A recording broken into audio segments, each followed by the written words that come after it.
Shri Dharmadevi Jyotish Sanstan Acharya Satish Chandra Shastri.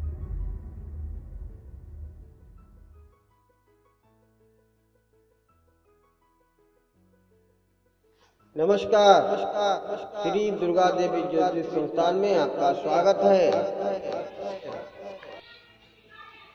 हाँ, इस समय शंकर जी की पूजा के लिए विशेष फूल हैं जिनके चढ़ाने से शंकर जी बहुत ही प्रसन्न रहते हैं और जन्मन माना फल प्राप्त हो जाता है। भगवान शंकर पर फूल चढ़ाने का विशेष महत्व बतलाया है। तपशील, सर्वगुण संपन्न, वेद में निष्णात, किसी ब्राह्मण को 100 सोने की मुद्रा देने से जो फल की प्राप्ति होती है, जो फल प्राप्त होता है वो भगवान शंकर पर 100 फूल चढ़ा देने से प्राप्त होता है। कौन कौन फूल ऐसे हैं जो शंकर जी के लिए विहित और कौन कौन निषिद्ध है, इनकी जानकारी अपेक्षित है। अतः उनका यहाँ पर हम वर्णन कर रहे हैं, आप ध्यान पूर्वक सुने। पहली बात यह है कि भगवान विष्णु के लिए जो पत्र और पुष्प विहित हैं वो सब भगवान शंकर पर भी चढ़ाए जाते हैं।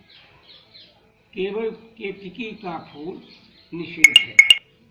शास्त्रों ने कुछ फूलों के चढ़ाने के से मिलने वाले फल का महत्व बतलाया है। जैसे 10 सोने की मुद्राओं के बराबर किसी को 10 सोने की मुद्राएं दान करो, वो एक फूल के चढ़ाने से, एक फल की चढ़ाने से, एक फूल चढ़ाने से वो फल प्राप्त हो जाता है। जैसे आक के फूल को चढ़ाने से वही फल प्राप्त होता है।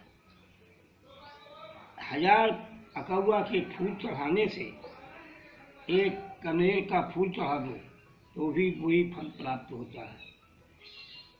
1000 कनेर के फूल चढ़ाने से जो फल प्राप्त होता है वो एक बिल्व पत्र के चढ़ाने से वो फल की प्राप्ति हो जाती है।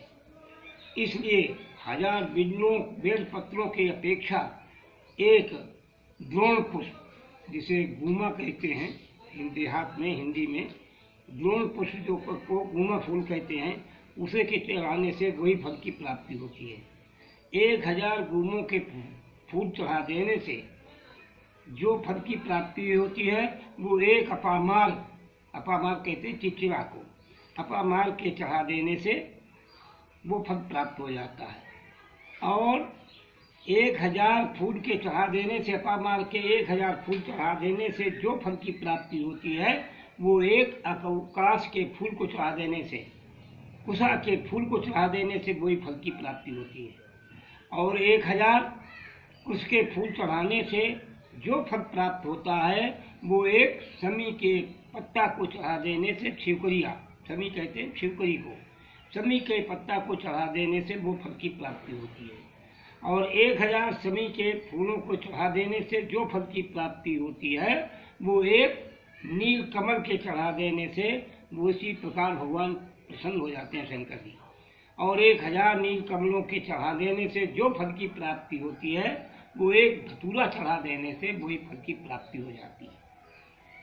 अतः 1000 धतूरों के फूलों को चढ़ाने से, धतूरों को चढ़ाने से जो फल की प्राप्ति होती है वो एक समी का फूल चढ़ा देने से, समी छिवकरिया के फूल चढ़ा देने से प्राप्त हो जाता है। अतः अंत में बतलाते हैं कि समस्त फूलों की जातियों में से सबसे बढ़कर नील कमल का फूल। जो फूलों की चर्चा अभी आप सुन रहे थे वो भगवान व्यास जी ने भी कनेर को किस कोट में रखा है वो हम बता रहे हैं आपको। कनेर की कोट में चमेली है, मौलसी, श्वेत कमल, समी का फूल, भटकटैया और धतूरे के फूल भी इसी कोटि में आ जाते हैं। तथा शास्त्रों ने भगवान शंकर जी की पूजा में मौलश्री को भी विशेष स्थान दिया है।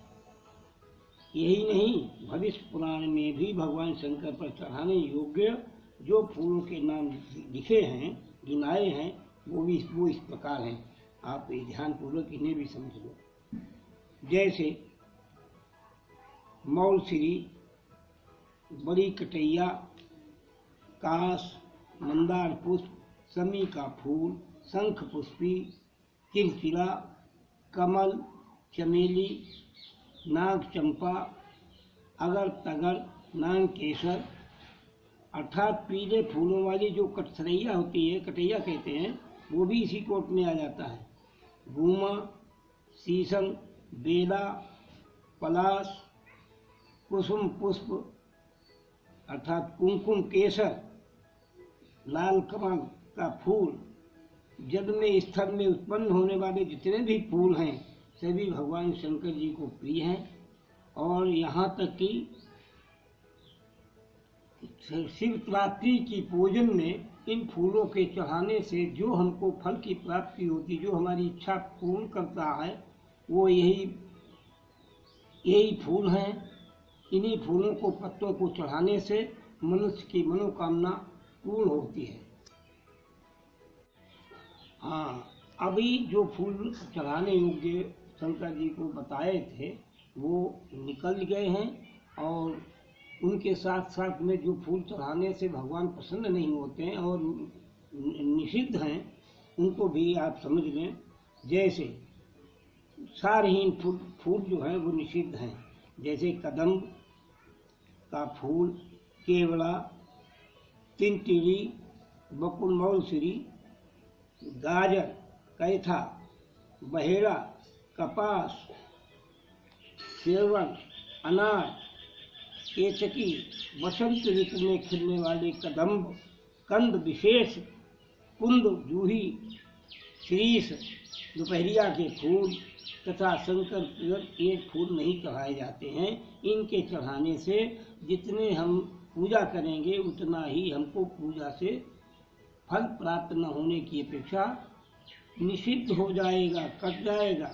इसलिए शंकर जी पर जो फूल चढ़ाए जाते हैं, पत्र चढ़ाए जाते हैं, फूल चढ़ाए जाते हैं, जो कि जिनसे भगवान शंकर अधिक प्रसन्न होते हैं और मनुष्य को मनोकामना सिद्ध हो जाती है, मनोकामना हो जाती है पूर्ण, इसलिए वही फूल चढ़ाएं और उनकी पूजा करें।